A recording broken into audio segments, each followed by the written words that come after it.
তুমি আসমানে থাকো প্রভু, আমি জমিনে, তবু তোমারি প্রেম জামে হৃদয় গহীনে। আমি তোমারি গোলাম গো, অন্য কারো নয়। আমি তোমারি গোলাম গো, অন্য কারো নয়। আলিমুল গায়ব তুমি, মালিক রব্বানা। আল্লাহু আল্লাহু, সবাই বলেন আল্লাহ। তোমারি রহম ছাড়া বাঁচা বড় দায়। প্রতিক্ষণে প্রতিদিনে জড়িয়ে রেখো গো আমায়। বলুন সুবহানাল্লাহ। কত শত ভুল মাফ করে দাও, জানা কিবা জানা। আমি তোমারি গোলাম গো, অন্য কারো নয়। তুমি আসমানে আছো প্রভু, আমি জমিনে, তবু তোমারি প্রেম জামে হৃদয় গহীনে। বলুন যে আল্লাহুম্মা আমিন। প্রিয় শ্রোতা মণ্ডলী আমার, তাহলে একটা জিনিস বুঝলেন, কটা জিনিস বুঝালাম? আল্লাহ পেটের মধ্যে সন্তানকে কিভাবে বড় করলেন। তাহলে সন্তান পেটের মধ্যে কি খায়? মায়ের ওই নাপাক রক্ত দিয়ে আল্লাহ বড় করলেন। এরপরে আল্লাহ পৃথিবীর জমিনে আনলেন। আনার পর বাচ্চা কাঁদতে পারে কেন? বাচ্চারা কাঁদতে পারে কেন বুঝিয়েছি। বাচ্চার অভাব বোঝানোর জন্য, অভাব পূরণের জন্য আল্লাহ বাচ্চার মধ্যে কান্নার আওয়াজ দিয়েছেন। কান্নার আওয়াজটা আল্লাহ তৈরি করেছেন। এরপরে দুধ পান করা। বাচ্চা একটা, এই যে বলছিলাম কভারের মধ্যে রেখেছেন। আমার আলোচনা বুঝতে পারছেন আপনারা? কষ্ট হচ্ছে আপনাদের? ওই যে বাচ্চা কভারের মধ্যে আল্লাহ রেখেছেন, যেখানে কোনো ভাইরাস নেই, কোনো জার্ম নেই। যেই না বাচ্চাটা পৃথিবীর জমিনে আসলেন, আসার সঙ্গে সঙ্গে ওর পোশাকের মধ্যে ভাইরাস, ওর আবহাওয়ার মধ্যে ভাইরাস, ওর চলচলনের মধ্যে ভাইরাস আছে না নেই? ভাইরাস ওকে অ্যাটাক করবে।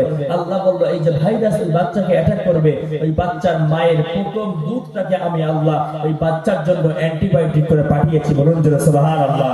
যেই না বাচ্চা পৃথিবীর জমিনে আসবে, যখন ওকে ভাইরাস আক্রমণ করবে, ওর মায়ের প্রথম দুধটা যখন ও খাবে, ওই মায়ের প্রথম দুধটা বাচ্চার অ্যান্টিবায়োটিকের মতো কাজ করবে। ভাইরাস থেকে বাচ্চাকে মুক্ত করে দেবে। বলুন জোরে সুবহানাল্লাহ। অনেক গ্রামগঞ্জে এমন প্রচলন আছে, আমাদের সাইডে প্রচলনটা আছে। বাচ্চা যখন প্রথম হয়, মায়ের ওই প্রথম দুধটা বাচ্চার খেতে দেয় না। বলছে মায়ের প্রথম দুধটা বাচ্চার খেতে দিলে বাচ্চার কুষ্ঠ রোগ হবে। কি রোগ হবে? কুষ্ঠ রোগ হবে। এই ব্যায়াম আছে আপনাদের দিকে? হ্যাঁ, এই বাচ্চার বা মায়ের প্রথম দুধটা বাচ্চাকে খেতে দেয় না, বলে হুজুর কুষ্ঠ রোগ হবে। এই ব্যায়াম আমাদের দিকে আছে। আচ্ছা বলেন তো, যে আল্লাহ এত দয়া করে, এত মায়া করে আপনাকে তৈরি করেছেন, আর সেই আল্লাহ বাচ্চার কুষ্ঠ রোগ করার জন্য মায়ের বুকে দুধ দিয়েছেন? জোরে বলেন না। আল্লাহ যে বান্দার কত দয়া করেছেন, কত মায়া করেছেন। একটা বাচ্চা যখন ছোট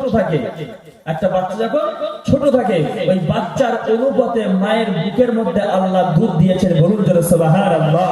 একটা বাচ্চা যে কোনোদিন দুনিয়ার খাবার খায়নি, যে কোনোদিন দুনিয়ার খাবার পান করেনি, হঠাৎ মাত্র দুনিয়ার জমিনে আসলো, পৃথিবীর জমিনে আসলো, হঠাৎ করে যদি ওর উল্টো পাল্টা কিছু খেতে দেওয়া হয়, খাওয়ানো যায়, ওর পেটে গ্যাস হবে না? হবে না? পৃথিবীর জমিনে আসলো, মায়ের পেটের মধ্যে গরম জায়গায় আসলো, পৃথিবীর জমিনে আসলো, ঠান্ডা লেগে যাবে, ঠান্ডায় অসুস্থ হয়ে যাবে, সর্দি লেগে যাবে। আল্লাহ বলল বান্দারে, তোমার ঠান্ডা লেগে যাওয়ার জন্য ও বান্দা একটা বার ভেবে দেখো না, আমি বড় লোককে যেমন করে তৈরি করলাম, গরিব লোককে তেমন করে তৈরি করলাম। নরেন্দ্র মোদীকে আল্লাহ যেমন ভাবে তৈরি করেছেন, আপনার এখানে যত ভাই ভাই মানুষ আছে সকলকে তেমন ভাবে তৈরি করেছেন। একটা গরিব মানুষকে আল্লাহ একই পদ্ধতিতে তৈরি করেছেন। আল্লাহ বলল বান্দারে, দুনিয়ার জমিনে যখন তুমি আসলে, তোমার ঠান্ডা লেগে যাবে, তুমি সর্দি দুধে আক্রান্ত হয়ে যাবে।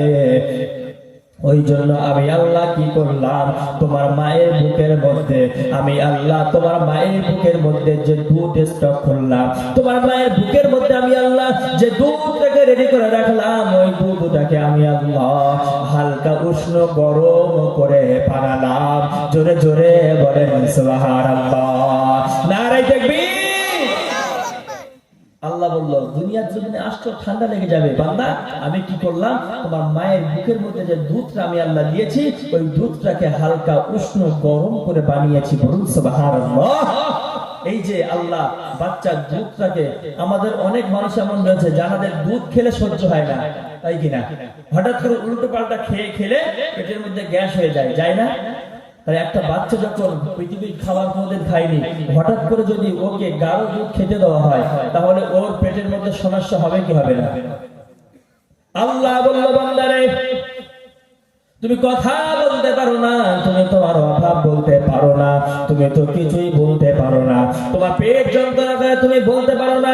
আমি আল্লাহ যদি তোমার মায়ের বুকে ওই দুধটাকে আমি আল্লাহ যদি গাঢ় করে বানাতাম, আমি আল্লাহ যদি মোটা করে বানাতাম, তাহলে দুধ পান করার পরে তোমার পেটের মধ্যে হজম হতো না, তোমার হজমিকারটা অনেক দুর্বল, তুমি প্রথম পৃথিবীর জমিনে আসলে দুধটা হজম করতে পারতে না, তোমার গ্যাস্ট্রিক হয়ে যেত, তোমার গ্যাস হয়ে যেত। বান্দারে, গ্যাসের জন্য তোমার নারী, তোমার শ্বাসের কষ্ট হয়ে যেত, তোমার শ্বাসের কষ্ট হয়ে যাবে বলে আমি আল্লাহ তোমার মায়ের বুকের দুধটাকে প্রথম অবস্থাতে গাঢ় করে বানাই নাই, পানির মতো হালকা করে বানালাম। জোরে জোরে বলেন সুবহানাল্লাহ। আল্লাহ বলল, বান্দা তোমার মায়ের বুকের মধ্যে প্রথম দুধটাকে আমি আল্লাহ কি করলাম, হালকা করে বানালাম। যদি বাচ্চার জন্য, ওই প্রথম ছোট্ট বাচ্চার জন্য যদি গাঢ় দুধ দেওয়া যায়, বাচ্চার ক্ষতি কি? প্র্যাকটিক্যালি আমার জীবনের ঘটনা বলি শোনেন। বাচ্চা, অল্প বয়সের বাচ্চার যদি ঘন দুধ খেতে দেওয়া যায়, তাহলে ওই বাচ্চার ক্ষতি কি হবে শোনেন। আমার সেজে আব্বার মেয়ে, মানে আমার বোন, আমার সেজে আব্বার মেয়ে, আমার বোন, বোনের বাচ্চা হয় হসপিটালে বাচ্চা হয়েছে, বোন অসুস্থ হওয়ার পর হসপিটালে রেখে দিয়েছে। রাখার পর বাচ্চা মানে বোনের বাড়ির তরফ থেকে, দুলা ভাইয়ের বাড়ির পক্ষ থেকে ওরা বাচ্চাটাকে নিয়ে ওদের বাড়ি যায়, বাড়ি চলে গেল। খুব মনোযোগ দিয়ে শুনবেন, আল্লাহ শুধু মুখে বললে জানা যাবে না। আমি অন্তত এই আয়াতটা গবেষণা করে আর আমার এই ভাগনার সঙ্গে মিলিয়ে আমি যে এখান থেকে আল্লাহকে কতটা চিনতে শিখেছি, আপনাকে আমি ভাষায় বলে বোঝাতে পারবো না। আমার জীবনে বাস্তবে ঘটনা যেটা ঘটে গিয়েছে, ওই নিয়ে আমার এই ভাগনাকে, বোনের ওই ছেলেকে উদ্দেশ্য করে আমি যে আল্লাহকে কতটা চিনতে শিখেছি, আমার আল্লাহকে বলে আমি কি বোঝাবো, আমি কতটা বলে আপনাকে বোঝাবো। কেমন বলি শোনেন। বোনটা হসপিটালে ভর্তি, বাচ্চাটাকে নিয়ে আসলো বাড়ি, বোনের ননদের কোলে 8 মাসের বাচ্চা। কয় মাসের?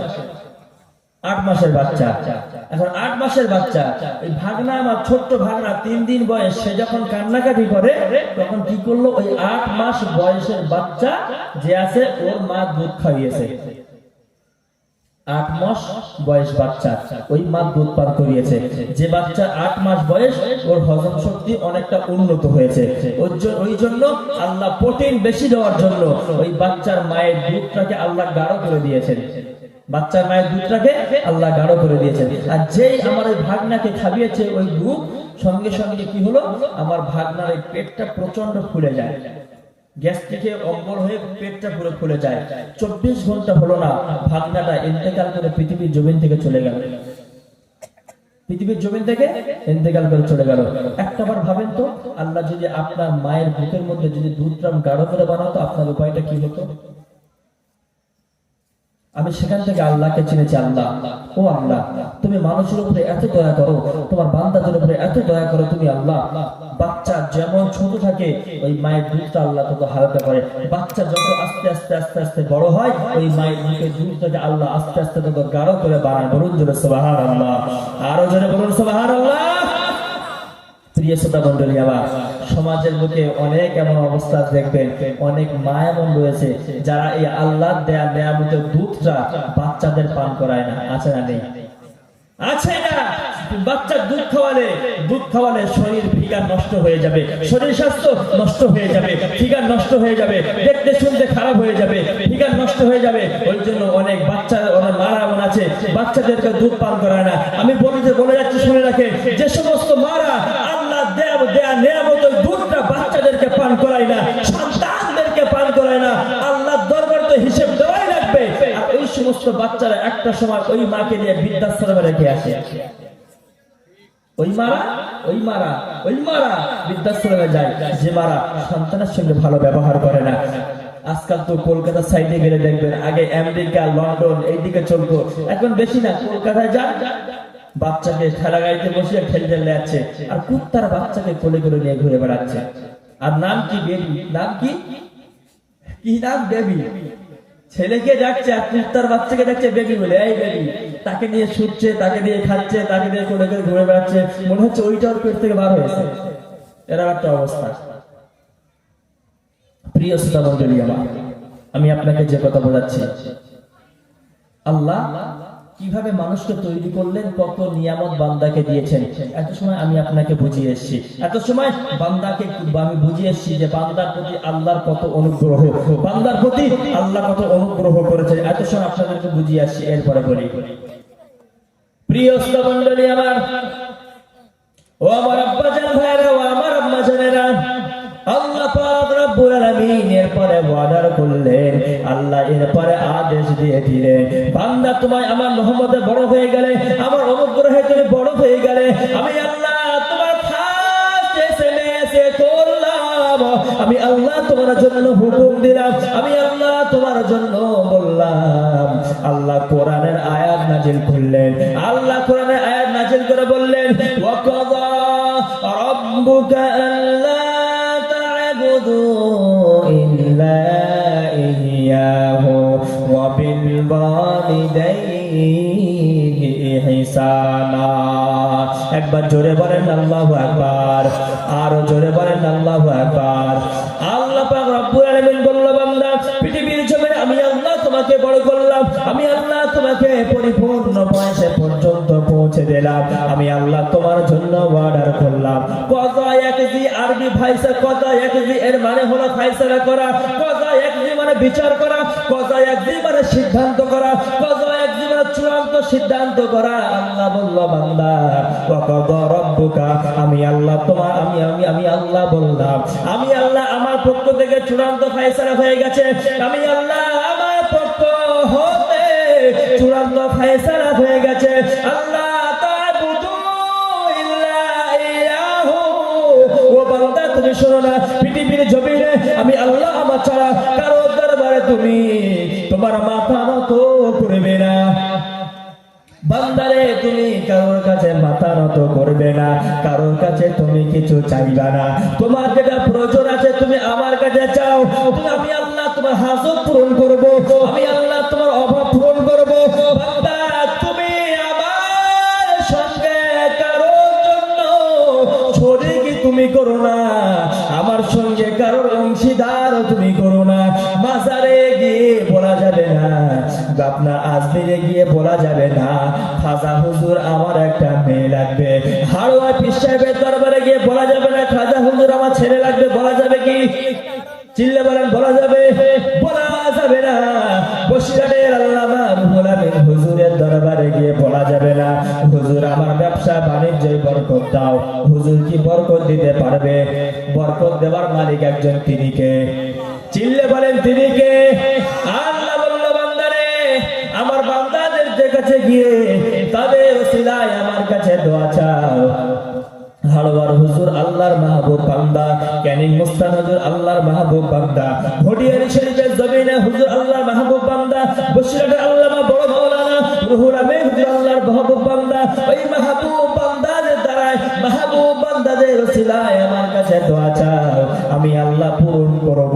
কিন্তু ওদের কাছে তোমরা কিছু চাও না, ওরা কিছু দিতে পারে না, কারণ ওরা আমার বান্দা, আমি আল্লাহ ওদের তৈরি করেছি। বান্দারে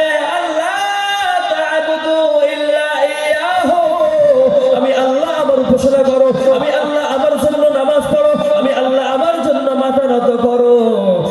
পার্টির লিডারের কাছে মাথা নত করো না, পার্টির লিডারের সরকারের কাছে, এমএলএ এমপির কাছে তুমি মাথা নত করো না, মাথা নত করো আমি আল্লাহ আমার কাছে।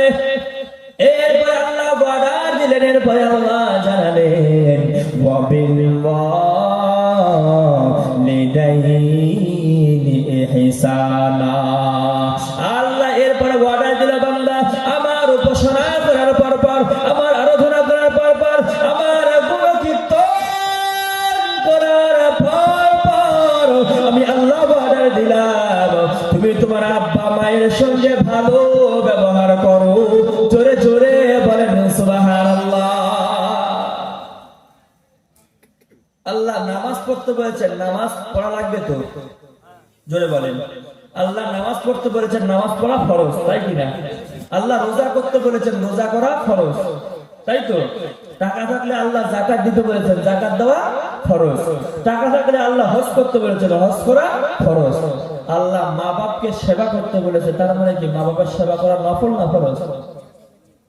কথা বলে না, ফরজ। বা ভালো উত্তর দিচ্ছেন। আল্লাহর হুকুম নামাজ যেমন ফরজ, আল্লাহর হুকুম নামাজ যেমন ফরজ, আল্লাহর হুকুম রোজা যেমন ফরজ, আল্লাহ সমস্ত হুকুম যেমন ফরজ, মা বাপকে সেবা করাটাও একটা ফরজ। বলুন সুবহানাল্লাহ। তাহলে মা বাপকে আল্লাহ বললেন, আল্লাহ যেখানেই বললেন বান্দা আমার উপাসনা করো, পরস্পর আল্লাহ বললেন বান্দা তুমি তোমার মায়ের বাপের সেবাটাও তুমি করো। বলুন জোরে সুবহানাল্লাহ, আরো জোরে বলুন সুবহানাল্লাহ।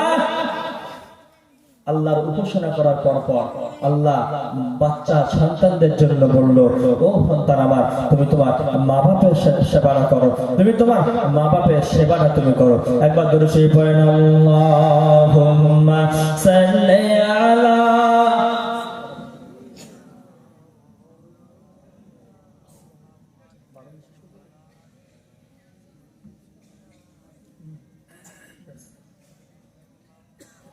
যাদের হৃদয় আছে আল্লাহর ভয়, তারা কবু পথ ভুলে যায় না। আল্লাহর প্রেম ছাড়া এই দুনিয়ায় কারো কাছে কোনো কিছু চায় না। যাদের হৃদয় আছে আল্লাহর ভয়, তারা কবু পথ ভুলে যায় না। আল্লাহর প্রেম ছাড়া এই দুনিয়ায় কারো কাছে কোনো কিছু চায় না। কথা বলেন ঠিক কিনা? রাতের আধারে যারা সিজদাতে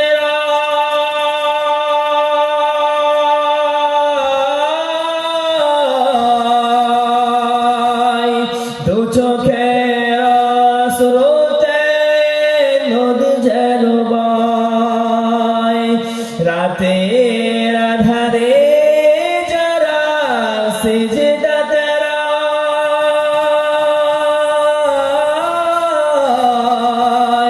দু চোখের স্রোতে নদী যেন বয়। ছলনার হাতছানি যতই আসুক, কখনো ফিরে সে তাকায় না।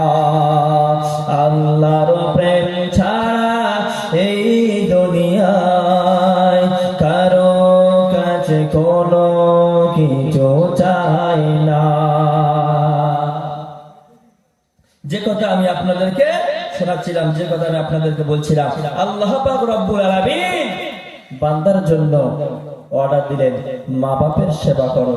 আচ্ছা, যদি আল্লাহ বললেন মা বাপের সেবা করো, এখন কোন একটা যুবক ছেলে প্রেম করে সুন্দর একটা রমণী ধরে আনলো, কি আনলো? সুন্দর একটা হুর ধরে আনলো, হুর নায়িকা ধরে আনলো। একটা ছেলে আল্লাহ বললেন মা বাবার তুমি সেবা করো, ওই ছেলেটা মা বাবার সেবা না করে যদি একটা মেয়ে বিয়ে করলো, সেই মেয়েটা যদি কান ধরে তোলে তা ওঠে, যদি বসায় তা বসে। মেয়ে স্ত্রী কান ধরে তোলে ওঠে, বসায় বসে। যদি বলে তুমি তোমার আব্বা মাকে সেবা করো না, এখন যদি ওই বান্দা ওই অর্ডার শুনে যদি আব্বা মাকে সেবা করা বাদ দেয়, তাহলে সে ভুল করবে না সওয়াবের কাজ করবে? নিশ্চয়ই ভুল করবে। প্রিয় মণ্ডলী আমার, আল্লাহ পাক রব্বুল আলামিন যে বললেন বান্দা তুমি তোমার আব্বা মাকে সেবা করবা, আমার ঘোষণা করার পর তোমার আব্বা মাকে তুমি সেবা করবে। এই সেবা করার অর্থ কি হতে পারে? আল্লাহ কোরআনের বর্ণনা দেয় বান্দা কুল্লাহুমা কওলান কারীমা। আল্লাহ বলে বান্দা ভালো করে সেবা করা মানে হলো কি? সেবা করা মানে হলো কি? তোমার আব্বার সঙ্গে ভালোভাবে কথা তুমি বলো, তোমার মায়ের সঙ্গে ভালোভাবে কথা তুমি বান্দা বলো। তোমার মা কষ্ট করে ধারণ করলো, কষ্ট করে পেটের মধ্যে রাখলো, সন্তান বড় হয়ে গিয়েছে, সন্তানের টাকা হয়ে গিয়েছে, সন্তানের গাড়ি হয়ে গিয়েছে, সন্তানের বাড়ি হয়ে গিয়েছে। ওই জনম দুঃখিনী আম্মা জান আমার সন্তানের সামনে কথা বলতে ভয় পায়, সন্তানের সামনে যেতে ভয় পায়। আমার সন্তান মাকে বড় কথা বলেছে, মাকে কটু কথা বলেছে, মাকে দুঃখ দেওয়া কথা বলেছে। জনম দুঃখিনী মা আমার ছেলে বড় কথা বলেছে, ছেলে গালি বন্ধ করেছে। মা আমার চোখের পানিটা নিয়ে কারোর সঙ্গে বলতে পারে না আমার সন্তান বড় কথা বলেছে, আমার সন্তান আমাকে গালি দিয়েছে। মা আমার কারোর সঙ্গে বলতে পারে না। মনে রাখবেন, মা যদি একটা বারের জন্য রান্না ঘরের কিনারায় চলে যায়, মা যদি ঘরের কিনারায় চলে যায়, মা ঘরের কিনারায় গিয়ে যদি আল্লাহর দরবারে হাত তুলে বলে ও মাবুদ আমার আল্লাহ, যে সন্তানের জন্য আমার জীবনটা কালি করলাম, যে সন্তানের জন্য আমার জীবনটা বেকার করে ফেললাম, যে সন্তানকে মানুষ করার জন্য মাবুদ রে সন্তানের শরীর খারাপ হয়েছে, আমি মা রাতের বেলা ঘুমাতে পারি না, সন্তানের শরীর খারাপ হয়েছে, আমি মা সন্তানের জন্য ঘুমাতে পারি না। যে সন্তান না খেলে আমি খাইতে পারতাম না, যে বাপ মাতার ঘাম পায়ে ফেলে সম্পদ অর্জন করে সন্তানকে বড় করলো, সন্তানকে মানুষ করলো, ওই সন্তানকে যদি ওই বাপকে যদি কষ্ট দেওয়ায়, মা যদি আল্লাহর কাছে বলে মা বলে আমার আল্লাহ সন্তান আমার বড় কথা বলেছে, ও আমুদিয়া গ্রামের আব্বাজান ভাইরা আমার, ও যুবকেরা আম্মা জানেরা, যদি মা যদি এমন করে আল্লাহর দরবারে একবার বলে, তাহলে মনে রাখবেন আপনি 64 বার হজ করতে পারেন, 100 বার আপনি যাকাত দিতে পারেন, আপনি যতই দান করেন না কেন, আপনার মা যদি আপনার বিরুদ্ধে আল্লাহর কাছে দোয়া করে, আপনার জীবনে কোনোদিন ভালো হবে না। মনে রাখবেন, মনে রাখবেন। এখন আপনার মা আপনার মাকে কষ্ট দিয়ে কথা বলেছেন, মা অনেক কষ্ট করে গর্ভধারণ করেছে, মা যদি আল্লাহকে বলে আল্লাহ সন্তানকে কষ্ট করে মানুষ করলাম, ও আল্লাহ এই সন্তান আমাকে কষ্ট দেয়, মনে রাখবেন আপনি 64 বার হজ করতে পারেন, প্রচুর যাকাত দিতে পারেন, দান করতে পারেন, নামাজ পড়ে পড়ে আপনার কপালে দাগ করে ফেলেছেন, এরপরে যদি আপনার মা আপনার উপরে অখুশি হয়, আপনার মা যদি আপনার ব্যবহারে কষ্ট পায়, আল্লাহ কি আপনার ভালো করবে? জোরে বলেন, ভালো করবে? ভালো করবে না। কিন্তু এখনো সময় আছে, মা পৃথিবীর জমিনে বেঁচে রয়েছে। আল্লাহ রাসূল বললেন, একটা সাহাবী আল্লাহর নবীর কাছে গিয়ে বলে ইয়া রাসূলুল্লাহ, ইয়া হাবিবাল্লাহ, আমার জন্য একটু আমলের কথা বলুন। আল্লাহর নবী বললেন তোমার আব্বা মা আছে? সাহাবী বলল হ্যাঁ ইয়া রাসূলুল্লাহ। রাসূল বললেন হুমা জান্নাতুকা আও নারুকা, তোমার আব্বা মা রয়েছে, ওটাই তোমার জন্য জান্নাত, ওদের সেবা করো, ওরা তোমার জন্য যে দোয়া দেবে, ওই দোয়াটাই আল্লাহর কাছে জান্নাতে যাওয়ার জন্য ফয়সালা হয়ে যাবে। বলুন জোরে সুবহানাল্লাহ। কিসের জন্য? প্রিয় শ্রোতামণ্ডলী আমার গভীরভাবে শ্রবণ করবেন। বক্তব্য আমি ইতি করব, বর্ডার এলাকা বক্তব্য দেরি করব না। আল্লাহ পাক রব্বুল আলামিন, আল্লাহ পাক রব্বুল আলামিন রাসূল আমার জানিয়েছেন মায়ের পায়ের তলায় সন্তানের জান্নাত। মনে রাখবেন, মাকে আপনি যতই বুড়ি বলে তাড়িয়ে দেন, মাকে যত খেতে না দেন, মাকে যতই আপনি বকাবকি করেন, ওই মায়ের পায়ের তলায় কিন্তু আপনার জন্য জান্নাত। ওই মায়ের পায়ের তলায় আপনার জন্য জান্নাত। আল্লাহ নবী বলেছেন, নবীর কথা মিথ্যা হতে পারে না। কথা বলে ঠিক কিনা? বিশ্ব নবীর কথা কোনোদিন মিথ্যা হতে পারে না। আল্লাহ নবী বললেন, মায়ের পায়ের তলায় তোমার জান্নাত। তখন মায়ের পায়ের তলায় যদি জান্নাত হয়, তাহলে মাকে সেবা করার দরকার আছে না নেই? যদি বলা হয়, একজনকে যদি বলা হয়, তোমার ঘরের না একটা বাক্স আছে, বাক্সের ভেতরে কোটিখানেক টাকা আছে। কতটা টাকা আছে? কোটিখানেক টাকা আছে। আচ্ছা, ওই ঘরটায় কারো ভর্তি দেবে বলে মনে হয়? ঢুকতে দেবে না। এবং ওই জায়গাটায় ও কুড়িটা দাঁড়াবে রাখতে, যেন টাকাটাকেও বার করে না নিতে পারে। ওই যে জায়গাটায় টাকা রয়েছে, মানি ব্যাগটা রয়েছে, মানি ব্যাগটা আবার কি বুক পকেটে রাখলে পড়ে যায়, প্যান্টের টাইট পকেট রেখে মাল বেরোতে না পারে, এরকম করে রেখেছে সামান্য টাকা। আর আল্লাহ রাসূল যে বললেন দুনিয়ার টাকা, আল্লাহ বলেছে দুনিয়া ও মাতাউল গুরুর, দুনিয়া সব, দুনিয়া চাকচিক্য, সব হচ্ছে ধোকার বস্তু। সেই ধোকার বস্তুর জন্য যদি এত মায়া করে, গাড়িতে একটু দাগ লেগেছে, গাড়িতে দাগ লেগেছে, সঙ্গে সঙ্গে পালিশ ঘরে পাঠিয়েছে গাড়ির দাগ ভালো করার জন্য। একজন গাড়ির গেট জোরে মেরেছে, এত জোরে গাড়ির গেট মারলে হয়? টাকা দিয়ে কেনা গাড়ি, এমন বক্তব্য। তাহলে এই গাড়ি টাকা পয়সা দামি না জান্নাতটা দামি? কথা বলেন, জান্নাতটা দামি। তাহলে যে মার পায়ের তলায় জান্নাত রয়েছে, তাহলে সেই পাকে যত্ন করার দরকার আছে না নেই? জোরে বলে না? আছে, তাই না? অবশ্যই যত্ন করার দরকার। কেন কেন করবে এটা? ও প্রিয় শ্রোতা মণ্ডলী, আমার গভীরভাবে শ্রবণ করবেন। বর্তমানে নারী সমাজ বলে, বর্তমানে নারীরা বলে ইসলাম আমাদেরকে কোনো স্বাধীনতা দেয় নাই। ইসলাম নারীরা বলে আমাদেরকে ইসলাম তো কোনো সম্মান দেয় নাই। কিন্তু আমি আপনাদেরকে প্রমাণ করাই, ইসলাম যতটা সম্মান নারীকে দিয়েছে, অতটা সম্মান কোন ধর্মে দেয় নাই। কোন ধর্মে অতটা দেয় নাই। ইসলাম ধর্মে যতটা সম্মান দিয়েছে, একজন মায়ের এত সম্মান কেন? মায়ের পায়ের তলায় সন্তানের জান্নাত কেন? ও আমার প্রিয় শ্রোতা বৃন্দ, রাত গভীর হয়ে গিয়েছে, গভীর ভাবে শ্রবণ করবেন, মনোযোগ দিয়ে আপনি শুনবেন। একটা মা যে পেটের মধ্যে সন্তান নিয়ে রয়েছে, রাত যখন 1টা বেজে গেল, 2টা বেজে গেল, বাড়ির পরিবারের সকলে ঘুমিয়ে পড়লো, পরিবার ঘুমিয়ে পড়লো, শ্বশুর শাশুড়ি ঘুমিয়ে পড়লো, গ্রাম ঘুমিয়ে পড়লো, পৃথিবী নিস্তব্ধ হয়ে গেল, গাড়ি ঘোড়া চলা বন্ধ হয়ে গেল, গাড়ি ঘোড়া হরেন বন্ধ হয়ে গেল, পশু পাখির কিচির মিচির আওয়াজ বন্ধ হয়ে গেল, গাছগাছালি শুনশান হয়ে গেল, পৃথিবী শান্ত হয়ে গেল। সবাই যখন ঘুমিয়ে রইল, একজন গর্ভধারিণী মা আমার, একজন পেটে ধরা মা আমার, পেটের মধ্যে সন্তানকে নিয়ে ঘুমিয়ে রয়েছে। হঠাৎ করে রাত 2টার দিকে ওই সন্তান মায়ের পেটের মধ্যে লাথি মারলো, মায়ের পেটের মধ্যে লাথি মারলো। মা আমার আর ঘুমাতে পারে না, পারে না, পারে না, মা আমার আর ঘুমাতে পারে না। মায়ের চোখে আর ঘুম নেই। মা আমার একবার ওঠে, একবার বসে, একবার ডাইনে শোয়, একবার বামে শোয়। ওই মা আর কোন রকম ঘুমাতে পারে না। আরে স্বামীটা বলে, কি হলো তোমার? তুমি এত নড়াচড়া করো কেন? ওঠো আর বসো কেন?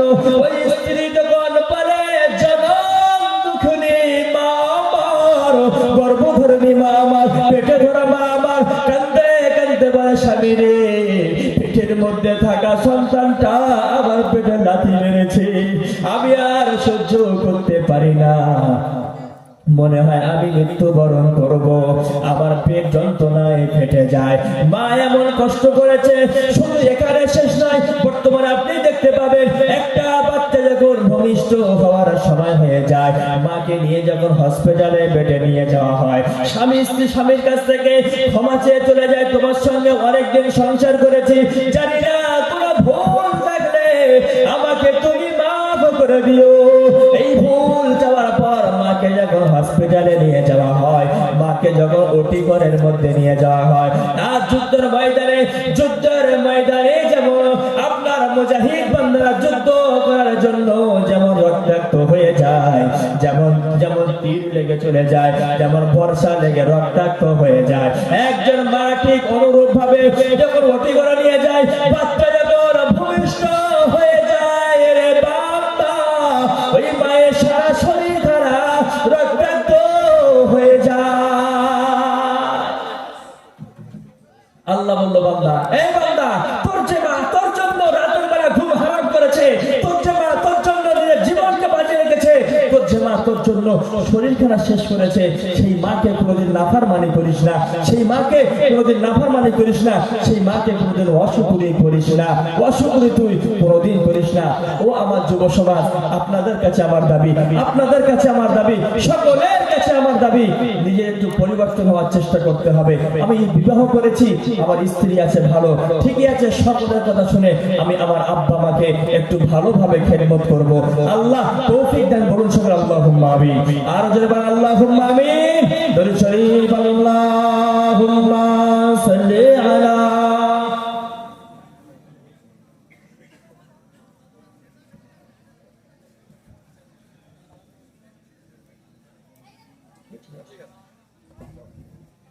প্রিয় শ্রোতা মণ্ডলী আমার, তাহলে এই যেটা বলা যাচ্ছে, এই কথাগুলোর দ্বারা মাকে সেবা করতে হবে না হবে না, বাপকে সেবা করতে হবে না হবে না, অবশ্যই সেবা করতে হবে। একটু ধৈর্য ধরে বসবেন, আমি আপনাদের মাহফিল শেষ করে দেবো। কমিটির পক্ষ থেকে বললো আর একটু 10-15 মিনিট চালানোর জন্য। এই যে আচ্ছা বলেন তো, মায়ের পায়ের তলায় যে জান্নাত বলেছেন আল্লাহ সন্তানের জন্য, রাসূলুল্লাহ জানিয়েছে, তাহলে ওই মায়ের সম্মান বেড়েছে না কমেছে? জোরে বলবেন, বেড়েছে না কমেছে? বেড়েছে। এখন অনেক মুসলমান ঘরের মেয়েরা এমন, বা বিধর্মী মেয়েরা এরকম বলে যে ইসলাম নারীদের সম্মান হরণ করেছে, ইসলাম নারীদের মর্যাদা হরণ করেছে। আচ্ছা বলেন তো, খোলাওয়ালা কলার দাম বেশি না ছাড়ানো কলার দাম বেশি? জোরে বলবেন। খোলাওয়ালা কলার দাম বেশি। আর লিচু যদি ছাড়িয়ে বিক্রি করা যায়, কতটা লোক খাবে? আর খোলাওয়ালা লিচু কতটা লোক খাবে? আচ্ছা, টাইট ফিট পরে জামা পরে, টাইট ফিট প্যান্ট পরে শরীর দেখিয়ে বাড়ানোর নামটাই কি স্বাধীনতা? একটা গল্প বলে শোনেন, ভালো একটা গল্প মনে করেছে। টায়ার আর টিউব, বর্তমানে মেয়েদের অবস্থা কিরকম বলি শোনেন, খুব ভালো করে শোনেন, একদম গভীর মনোযোগ দিয়ে। তার আগে একবার তকবীর দেন, নারায়ে তাকবীর, আরো জোরে দেন, নারায়ে তাকবীর। ব্যাস, ভালো করে শুনে নাও তোমার কথাটা, খুব মনোযোগ দিয়ে শুনবেন, ভালো একদম পয়েন্টের কথা। বর্তমানে মেয়েরা যেরকম বলে যে আমি বোরকা পরবো না, আমি হিজাব পরবো না, আমি টাইট ফিট পরবো, টাইট ফিট গেঞ্জি পরবো, আমার শরীর দেখাবো, আমার রূপ দেখাবো, এই সমস্ত মেয়েদের বর্তমান অবস্থা কেমন জানেন? এখন টায়ার আর টিউব দুজন ঝগড়া করছে। কে কে?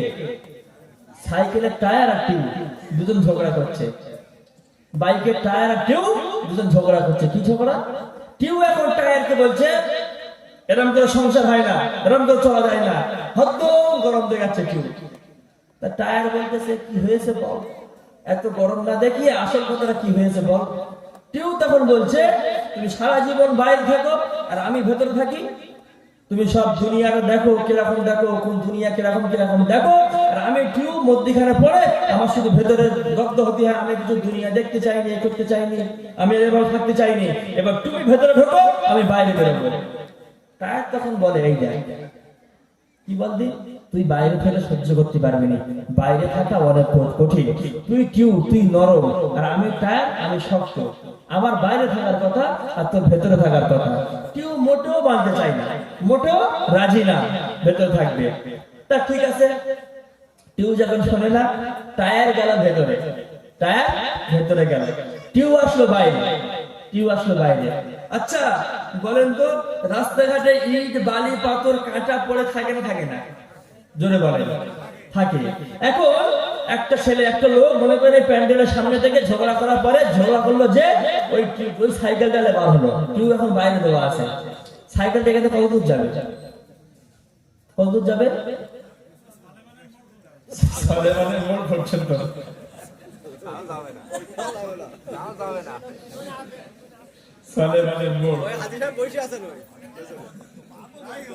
এখন দেখেন এই যে রাস্তায় কাঁটা কুটো রয়েছে তাই না, ইট রয়েছে, ওই কাঁটার গুঁতো, ওই ইটির গুঁতো, ওই বালির গুঁতো ওই টিউ কি সহ্য করতে পারবে? সহ্য করতে পারবে না, বাষ্ট হয়ে যাবে তাই না, বাষ্ট হয়ে যাবে। আচ্ছা বলেন তো, যে মেয়েগুলো স্বামীর সঙ্গে যুদ্ধ করে ঝগড়া করে বলে আমি বোরকা পরতে পারবো না, আমি পর্দায় চলতে পারবো না, আমি আদব কায়দায় চলতে পারবো না, আমি পেট দেখিয়ে বেড়াবো, আমি বুক দেখিয়ে বেড়াবো, আমি শরীর দেখিয়ে বেড়াবো, আচ্ছা ওদের ইজ্জতটা কতদিন পর্যন্ত যাবে? ইজ্জতটা পুরো শেষ হয়ে যাবে, তাই কিনা? মেয়েরা হচ্ছে যেরকম নরম, মেয়েরা নরম, মেয়েদের হচ্ছে ভেতরে থাকার জিনিস, তাই কিনা বলেন? জোরে বলেন। দেখেন না এই রাস্তার পাশে আজকে এখানে ধর্ষণ হয়ে পড়ে আছে, ওখানে ধর্ষণ হয়ে পড়ে আছে, ওখানে গণধর্ষণ হয়েছে, এমন নিউজ পাওয়া যায় না? কিসের জন্য বলেন দিন? এই টিউবের মতো বুঝদার হওয়ার জন্য। কি হওয়ার জন্য? এই টিউবের মতো বুঝদার হওয়ার জন্য। আল্লাহ সকলকে সুমতি দান করেন, সকলকে বুদ্ধি জ্ঞান দান করে, বলুন যে আল্লাহুম্মা আমিন। আরো জোরে বলেন আল্লাহুম্মা আমিন। প্রিয় শ্রোতা মণ্ডলী, আমার আলোচনা শুনে কি আপনারা মনে মনে কষ্ট পাচ্ছেন? কষ্ট পাচ্ছেন? আমি শেষ করে দেবো, আপনাদের কষ্ট দেব না। এই যে তাহলে কটা বাজে এখন দেখি? বাজে এখন 55 হয়েছে, 55 হয়েছে। তাহলে 10 মিনিট, আচ্ছা 10 মিনিট, তার মানে 12টা 5 শেষ করবো। ওর মধ্যে দোয়া না দোয়ার বাইরে? আচ্ছা যাক, তাহলে শেষ করে শেষের দিকে টানি এবার। হ্যাঁ আচ্ছা, ওই যে মেয়ের কথা বলছিলাম, মেয়েদেরকে আল্লাহ বানিয়েছেন ঘরে থাকার জন্য, তাই না? ওই মেয়ের পায়ের তলায় আল্লাহর জান্নাত, ওই মেয়ের পায়ের তলায় আল্লাহর জান্নাত, সন্তানের জন্য পায়ের তলায়, মায়ের পায়ের তলায় জান্নাত। মায়ের সম্মান মর্যাদা আল্লাহ অনেক করেছেন।